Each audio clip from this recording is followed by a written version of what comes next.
two most frequent questions we received before our trip were why Belize and where Belize? The where is easy. Belize is in Central America, just below the Yucatan Peninsula on the Caribbean Ocean, and bordered by Guatemala in the west. It's the only English-speaking country in Central America and has about 350,000 people. The why for me is the combination of Mayan ruins and ocean and jungle habitat, all in a beautiful subtropical climate which looks really good in February from Canada. We spent 2 nights at a perfectly comfortable Best Western in Ladyville just outside Belize City. It is well situated for exploring and has a good restaurant and bar. You might not want to over-research Belize. It has the 3rd highest murder rate in the world, but if you stay out of the drug trade between gangs on the south side of Belize City, you should be okay.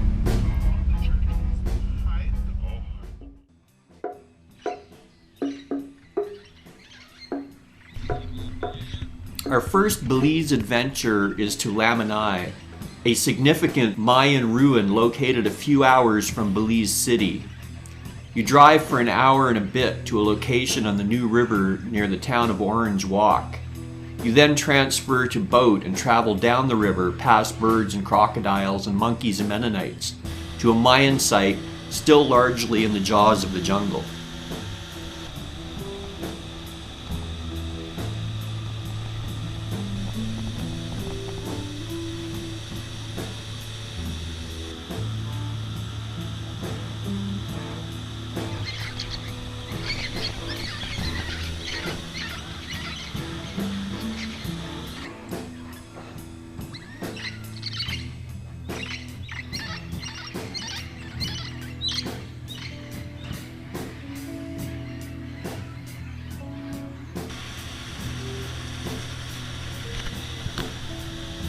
The Mennonite community is one of the many scattered around Belize. Mennonites came from Canada through Mexico and into Belize in the 1950s, and today are an important part of the agricultural and construction economy. Lamanai could be mistaken for a few hills from the lagoon, so completely has the jungle hidden the temples.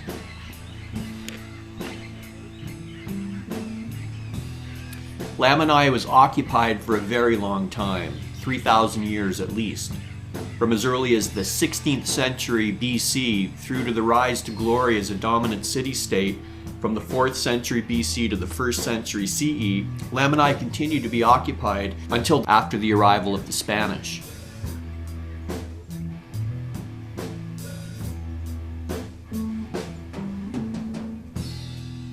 The Mask Temple has mask carvings like something out of a Hollywood movie. The jungle here is alive with birds and monkeys and other critters, all keeping their distance but watching closely.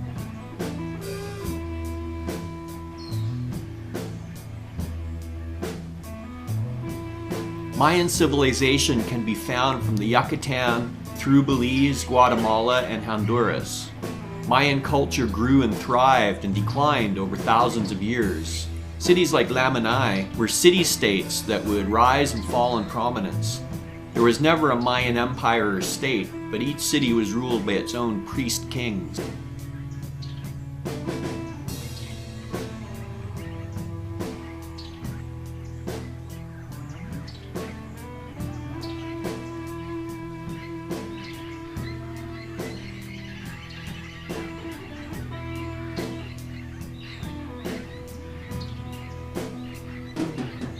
The high temple is 33 meters or 108 feet tall. From the top, you get a great view of the jungle and Lamanai Lagoon.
single ball court where a sacrifice had been placed under the giant central marker.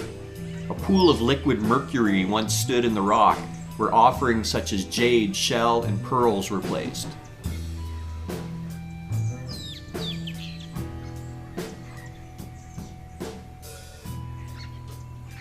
The Jaguar Temple is named for the boxy jaguar decorations.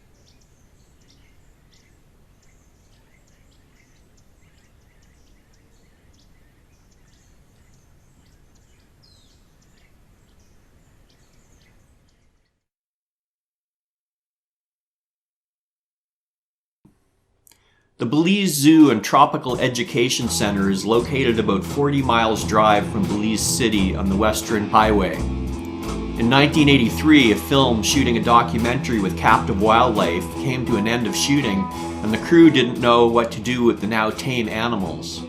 Releasing them into the wild was not an option, and euthanasia seemed too extreme. An animal handler started a makeshift zoo to raise funds for their care. By 2010, the Belize Zoo is home to more than 170 individuals of 48 species native to Belize. The zoo only houses native animals. No zoo animals have been taken from the wild. Zoo residents were either donated pets, injured animals brought in for healing and rehabilitation, born in the wild, born at the zoo, or sent from another zoo.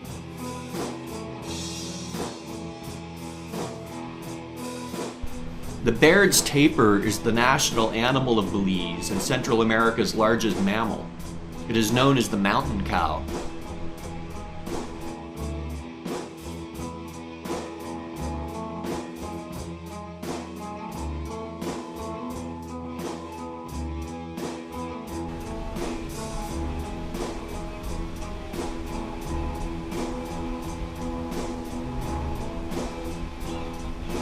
Junior Buddy is a young jaguar born and raised at the Belize Zoo. For a small donation, you can sit in a cage inside his habitat and feed it. This was the highlight of the visit for me.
Yeah. Yeah. Okay.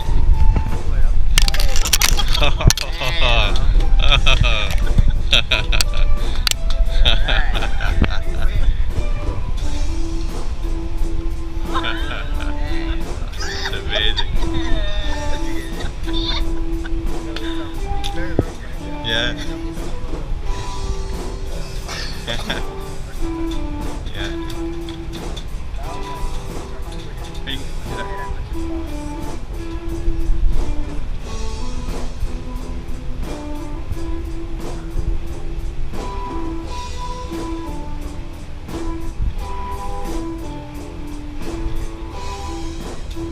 had him since a kitten, I guess, or a cub.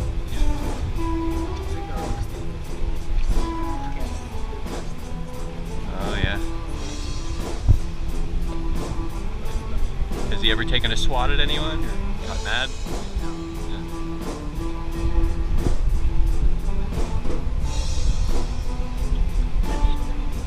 Yeah.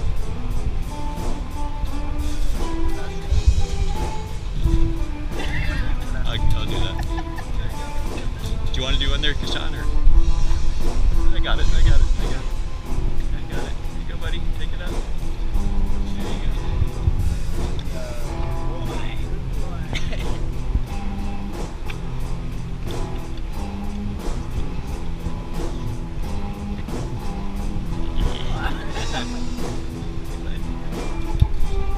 Man.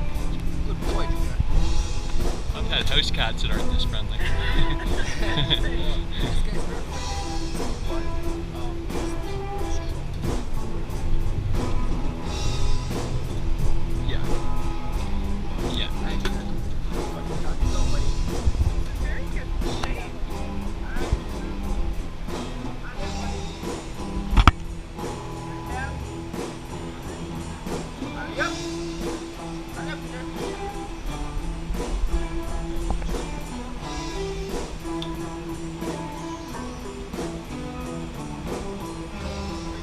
The zoo runs a problem jaguar rehabilitation program. This is aimed to educate the local peoples about jaguars and reduce the conflict between local farmers and jaguars, which may prey upon their livestock.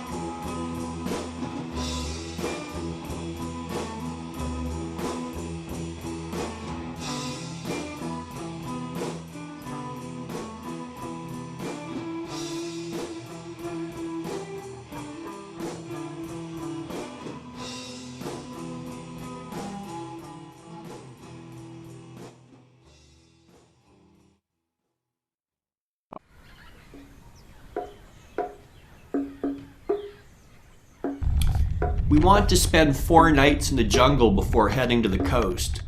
After researching our numerous options, we settle on Gumbo Limbo Jungle Resort. Gumbo Limbo is located about a half an hour's drive from San Ignacio in the Mountain Pine Ridge, a place of hills and creeks and jungle.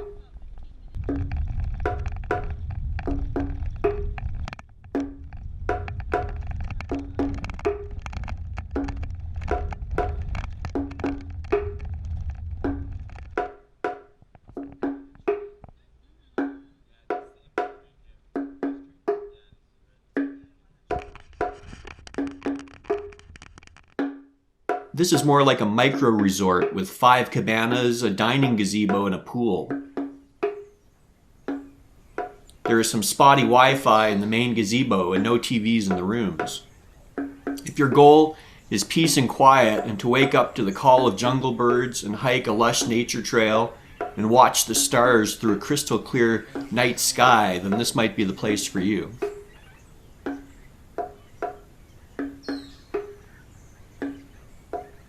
The food is a continental breakfast and a set dinner menu for $20, which was consistently terrific.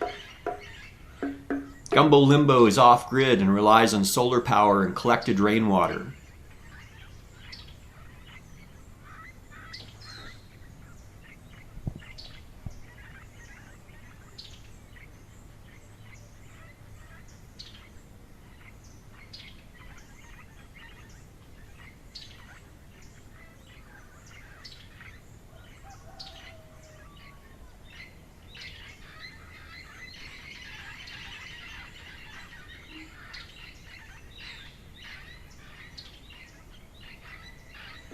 Gumbo Limbo is perfectly situated for afternoon or day trips to nearby Mayan ruins, river tubing, caving, horseback riding, canoeing, hiking.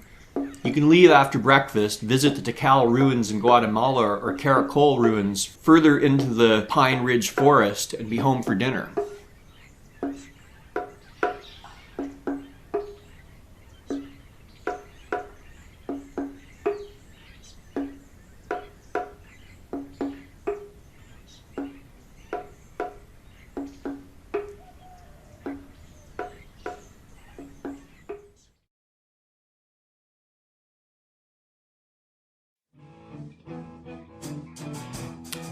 So after a day of laying about, we decided to head into San Ignacio, the largest town in the Cahal district, which is in western Belize near the Guatemalan border.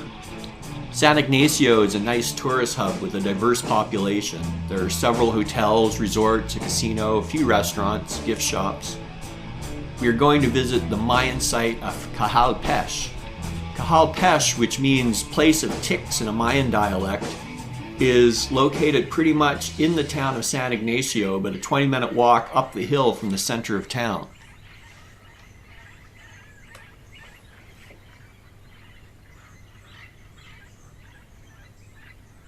Cahal, Pech, it is perhaps the oldest inhabited site in western Belize, with occupation dating back to at least 1200 BC. It was a palatial residence for Mayan nobility during the classic Mayan period. It was mysteriously abandoned in the 9th century.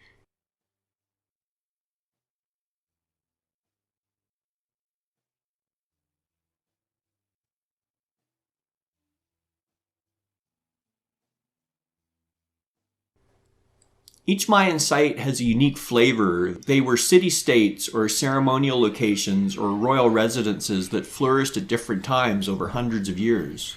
Cahal, Pech has lower buildings that you can climb through and over. There aren't as many tourists, so you can take a quiet, leisurely time exploring the rooms and climbing for views.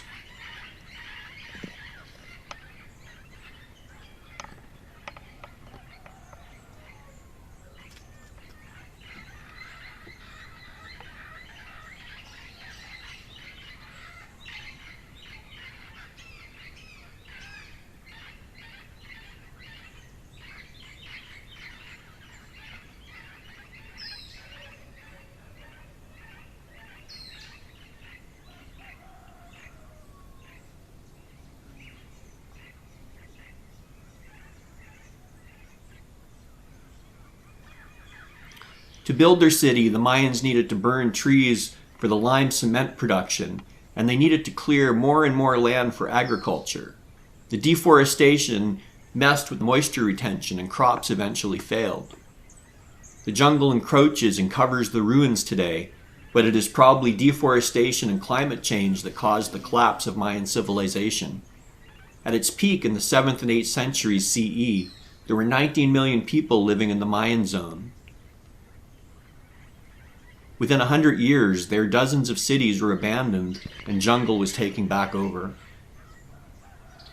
There's probably a lesson in there for us somewhere.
Yeah.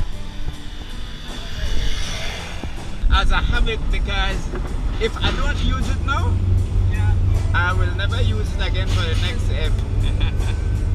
11 months.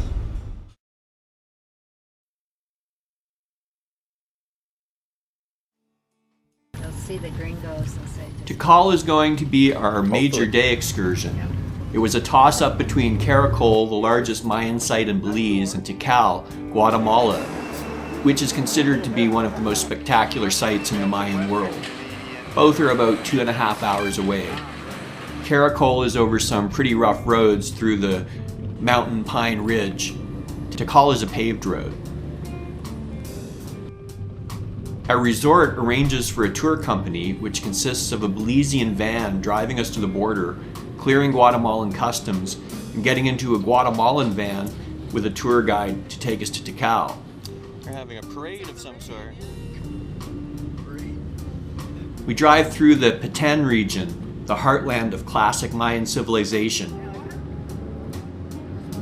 It is estimated that the Pech Basin was home to several million people, being one of the most densely populated regions in the world at the time.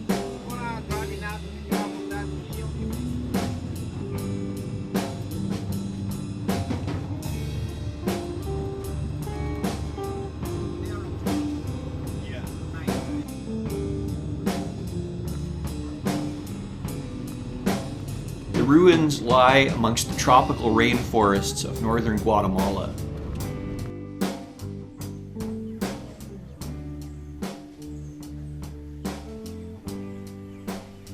Tikal was once a center of Mayan civilization, especially in the early classic period. It was a hub of religious ceremony, trade, and power. The monuments tell of a city that was constantly in conflict with neighboring city-states. The city covered an area greater than 16 square kilometers that included 3,000 structures. It's estimated that at one time, as many as 100,000 people lived in the vicinity of Tikal. An interesting feature of Cahal are the numerous stelae, or sculptured stone. They often have low circular stone altars before them. Stelae were stone propaganda tools raised to glorify kings and record great deeds, as well as display mythological scenes.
This temple lines up with 3 other smaller temples.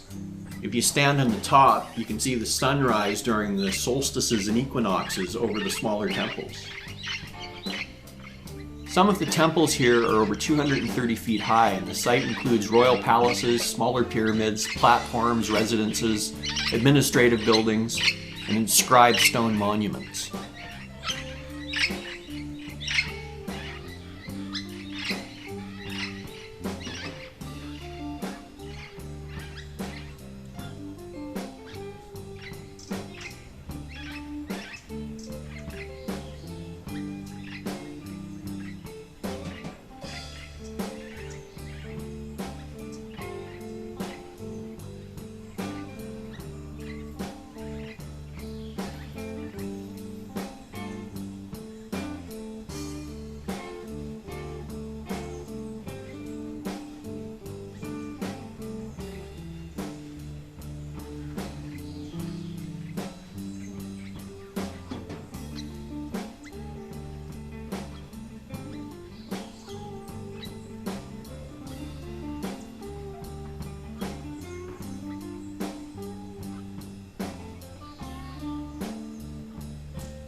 The craft co-op is worth a stop on the way home. Our Belizean guide told us that although bargaining isn't a big part of Belize culture, it was expected in Guatemala, but I don't think anyone bargained too hard.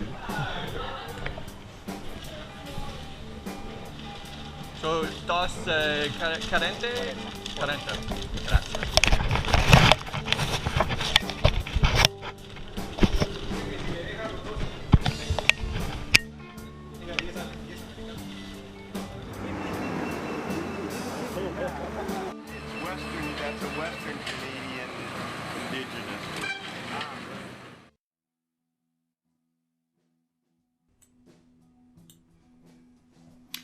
One might think that after 3 Mayan sites, that would be enough for one short trip, but after another day resting around the pool, I wanted to see Xunantunich before we leave the Cayo. Xunantunich, which was the hardest ruin to learn how to pronounce, is a short cab ride from San Ignacio.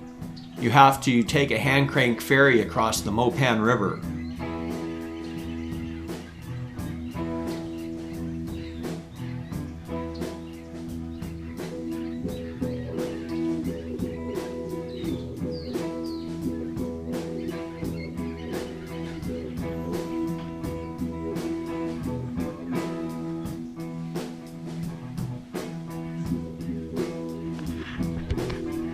Once across, a police officer escorts you to the site.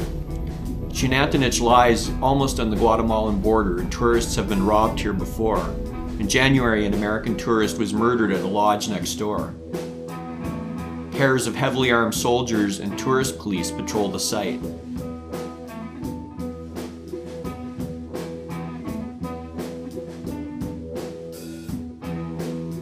Sometimes it's nice to explore a site without a guide. The guides certainly add to a knowledge and education of what you're looking at, but sometimes it's nice just to wander on your own up and down the pyramids.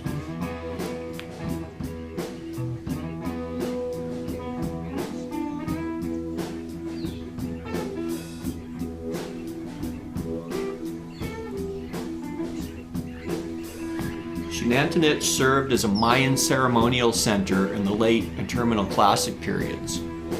Xunantunich means stone woman in Mopanan and refers to the ghost of a woman dressed completely in white with glowing red eyes who ascends the stone stairs of El Castillo and then disappears. She has been seen since 1892.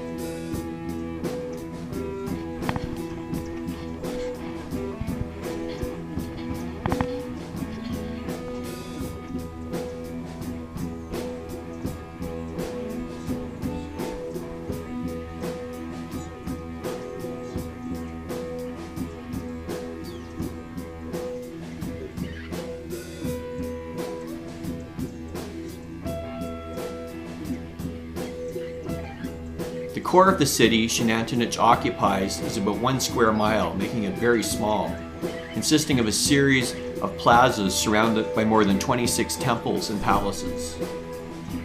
The Mayans were as obsessed with ball sports as modern culture, maybe even more so. The Mesoamerican ball game was played from many centuries BC, and modern Mayans still play a version of it. It was about keeping a rubber ball in bounds, getting it through the hoop. The Mayans took it a step further by sometimes sacrificing one of the teams. It is unsure if it was the winning or losing team. Ball courts can be found at almost all Mayan sites in many different sizes. El Castillo is the second largest structure in all of Belize.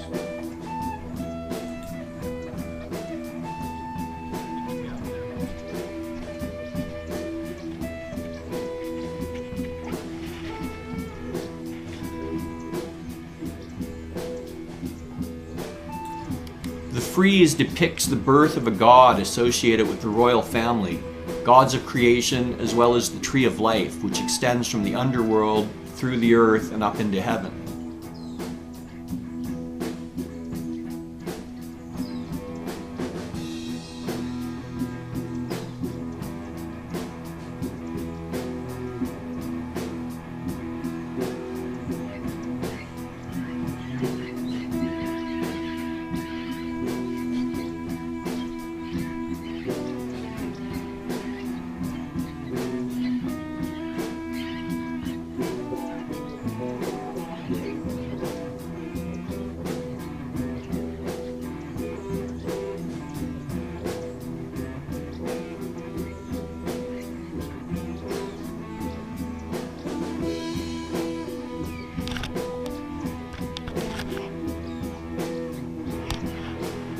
The two main buildings had been shattered by a sudden disaster, probably an earthquake, and Xunantunich was abandoned in the 9th century.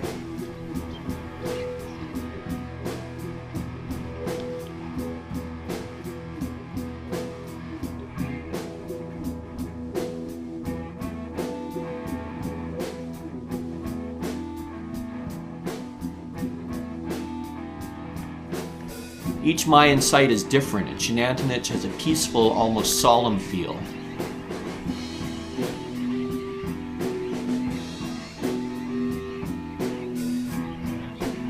The Mayan invention of hydraulic cement came more than 1,500 years before Portland cement was patented in 19th century England. It enabled the construction of concrete structures that still stand today.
To get a necklace for. Yeah? You got that? Yeah? Okay. Thank you. Got the little, yeah? Okay. Thank you.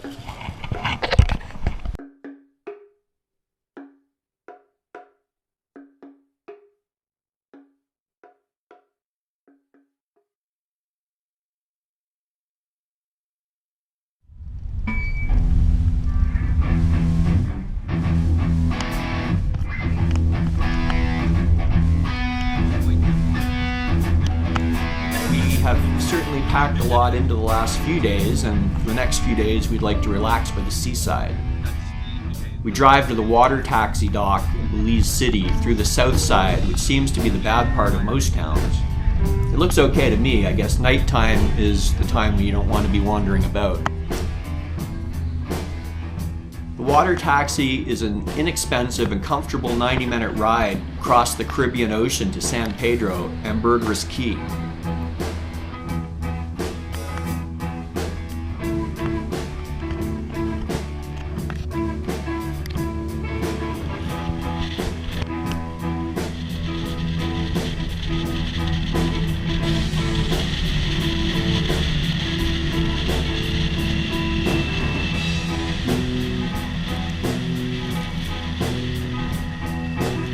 Ambergris is some sort of amber-like substance that whales vomit out, and they used to use it for something.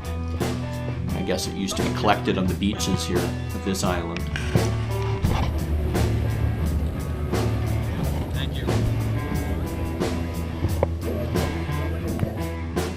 We spend several very comfortable days at the Belizean Shores Resort, which was clean, had a great pool, and was only a golf cart ride away from San Pedro.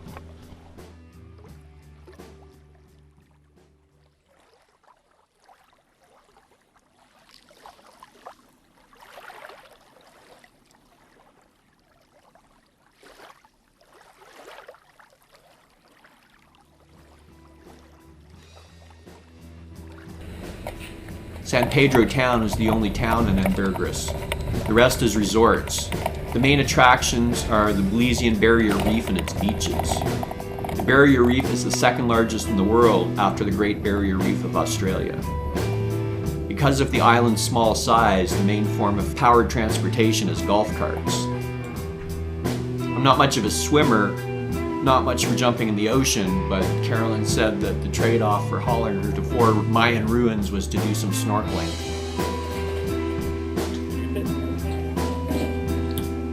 Snorkeling was both way better and a little bit worse than I thought it would be. Apparently, having a mustache ruins the seal with your mask, so I knew right away that I would be snorting some salt water. They take you to locations around the reef that teem with fish. Apparently, it is some of the best snorkeling in the world, and I can believe it.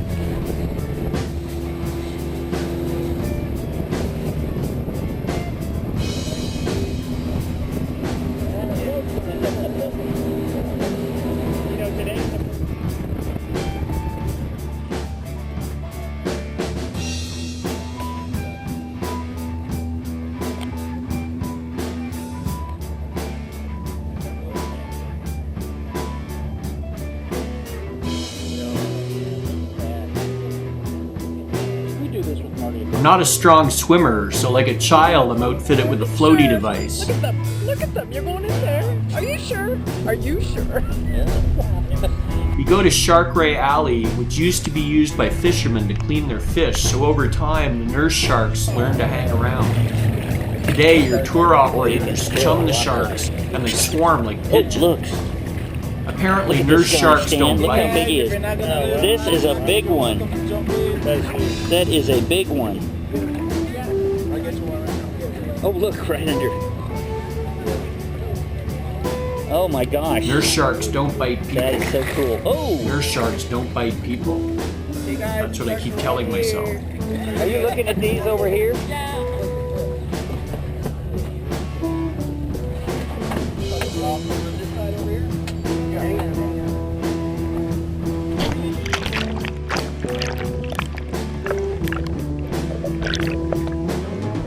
When I go in the water, the mask starts to leak, but the level sort of settles and I get used to breathing through the snorkel and kick around with my floaty. A magical undersea world opens up to me. If I had a fitted mask, I think this would be wonderful.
But you're working there at all. Like, you stuck it right in, and your eyes are all red.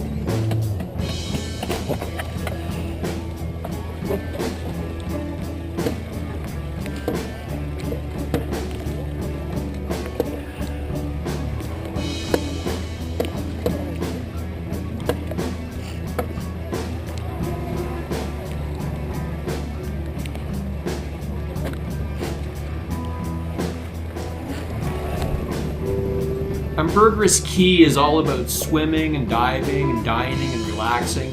I've been to a few places around the Caribbean, and this place is, I think, my favorite.